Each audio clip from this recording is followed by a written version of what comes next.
கடமை, கண்ணியம், கட்டுப்பாடு இந்த 3 உயரிய பண்புகளையும் தங்கள் வாழ்வின் லட்சியமாக ஏற்றுக்கொண்டு மக்கள் நலனை தம் மூச்சாகவும் சட்டத்தின் ஆட்சியை தம் வழிகாட்டியாகவும் கொண்டு பணியாற்றும் மாண்புமிகு தமிழ்நாட்டின் வீரமிக்க அணிவகுப்பு இன்று மாண்புமிகு முதலமைச்சர் அவர்களின் ஆய்விற்காக கம்பீரமாக அணிவகுத்து நிற்கிறது.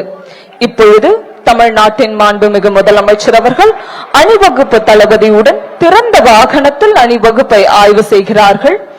இது வெறும் ஆய்வு அல்ல, ஒழுக்கத்திற்கு அளிக்கப்படும் அங்கீகாரம், அர்ப்பணிப்பிற்கு செயல்படுத்தப்படும் செலுத்தப்படும் மரியாதை, தன்னலமற்ற சேவைக்கு வழங்கப்படும் உயரிய பாராட்டு.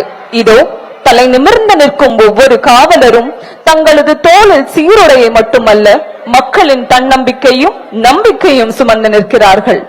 அவர்களின் துணிச்சலான நெஞ்சம் துணிச்சலின் அடையாளம், அவர்களின் உறுதியான பார்வை தன்னம்பிக்கையின் அடையாளம், அவர்களின் அசையாத தோற்றம் தமிழ்நாடு காவல்துறையின் பெருமையின் அடையாளம். அணிவகுப்பின் ஒவ்வொரு வரிசையிலும் ஒவ்வொரு அணியும் ஒவ்வொரு அடியும் எண்ணற்ற பயிற்சிகளின் பலனாகும். ஒற்றுமையும் ஒழுக்கமும் ஒன்றிணையும் பொழுது உருவாகும் கம்பீரமே இந்த அணிவகுப்பு.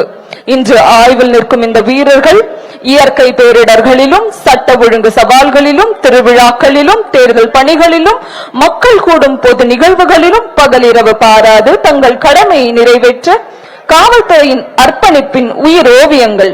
அவர்கள் சீருடை அணிந்த அதிகாரிகள் மட்டுமல்ல, அமைதியின் காவலர்கள்,